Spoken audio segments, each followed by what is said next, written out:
How did you identify कि इसमें एक मार्केट गैप है? बिकॉज नॉर्मली तो इतने सारे ऑनलाइन एग्रीगेटर प्लेटफॉर्म्स हैं, उस पे 500 से ज़्यादा, 1000 से ज़्यादा ब्रांड्स हैं जो सेल कर रहे हैं। उसमें भी बहुत सारे ऐसे ब्रांड्स हैं जो ऑलरेडी एस्टेब्लिश्ड हैं, वो भले सस्टेनेबल फैशन नहीं कर रहे हैं और लोग परचेज भी कर रहे हैं। तो फिर गैप है कहाँ पे?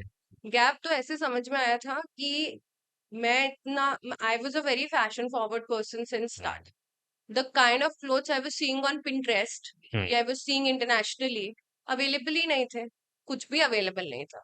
The garments you see on my website are not available. क्योंकि जब व्हेन आई स्टार्टेड आउट तब तक तो इंदौर में या जनरली H&M और जारा का भी कोई एक्सपोज उतना नहीं था. भी लेटर ऑन ही आया है.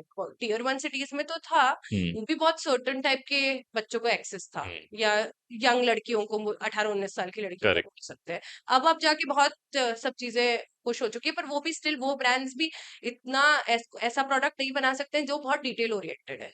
हम्म। बन ही नहीं सकता ना. मतलब जिस जो ऑर्गेनाइजेशन स्पीड से चल रहा है, स्वेटशॉप तरीके से चल रहा है, वो कभी भी डिटेल ओरिएंटेड प्रोडक्ट नहीं बना सकता. उसमें टाइम लगेगा ही. आप कोई भी ब्लेजर, आप बहुत सारे रील्स वायरल होते हैं कि लाइक लोग अंदर से उल्टा करके दिखाते हैं कि this is how the product, how a Zara blazer looks like है। This is how the brand's product looks like inside से. तो वो चीजें वो डिफरेंस होती है धीरे धीरे, कि मुझे ऐसा प्रोडक्ट चाहिए था तो मुझे पता था कि मार्केट में गैप तो है ही. When I used to talk to people, and because I told you that I'm a talkative person in general, so I used to gather knowledge from everybody. मतलब मेरी मम्मी के फ्रेंड्स आ रही हैं, भले वो आंटी है मेरे एज की नहीं है, कुछ मेरा उनसे मतलब उनके फैशन सेंस से लेना देना नहीं है, फिर भी मैं पूछती तो हूँ, just to get a insight. Just to get a insight कि एक हाँ, पर्सपेक्टिव मिल रहा मैं है ये और एक। बनाऊंगी आप लोगे, या ये मैं ट्राई करूंगी आप करोगे. पोल, इंस्टाग्राम पे पोल्स करके आप आजकल आप अपने ऑडियंस से पूछ सकते हो उनको क्या चाहिए.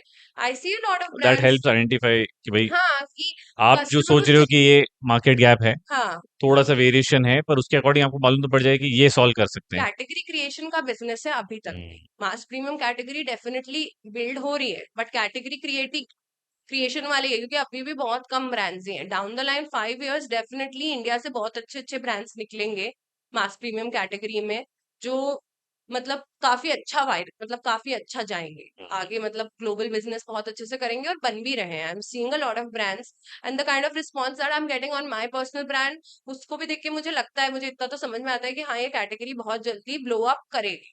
Because I run a Indian wear, proper Indian wear brand also, जिसमें हम ग्रूम्स वेयर और ब्राइडल वेयर और Indian typical Indian wear that you से वो करते हैं. But I see a difference कि ये जो कैटेगरी है 10,000 से 15,000 वाली मास प्रीमियम कैटेगरी जो सब बोल रहे हैं अभी, ये कैटेगरी बहुत जल्दी हो रही है. मतलब मल्टी डिजाइनर स्टोर्स जो पहले पिच करते थे कि we want the Indian wear label on our multi designer platform, जिसमें क्योंकि मार्जिन ज्यादा बनते हैं ना.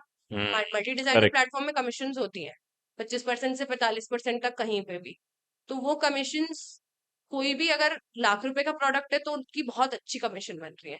बट वो ये इन दी एंड वो बिक कम रहा है ना. तो अब everybody is slowly slowly switching. I personally I get calls कि मतलब हमें आगे से, जैसे रिबेल को इतना टाइम नहीं हुआ है टेक्निकली, इफ यू सी 2 साल हुए, आगे आगे से मैसेज आते हैं हमें कि we want to put the, and I ask everybody clearly, because I told you I ask a lot of questions. I want to gain knowledge, जिससे भी मैं चाहूँ, जिससे कुछ भी मिल सकता है उससे सब ले लो, जितना नॉलेज आप ले सकते हो. तो मैं उनसे ही पूछती हूँ कि why this brand is switching to, मतलब why this multi designer platform is switching to pret wear. Pret is the word that we use for the mass premium clothing, मतलब okay. Ready to wear designer products, या which are made for you in a very ethical manner, बहुत अच्छे से मतलब design yet there are oriented है. Sort of Yet certain they are, premiumness yeah, yet they is are there. viable, affordable luxury is what you can say.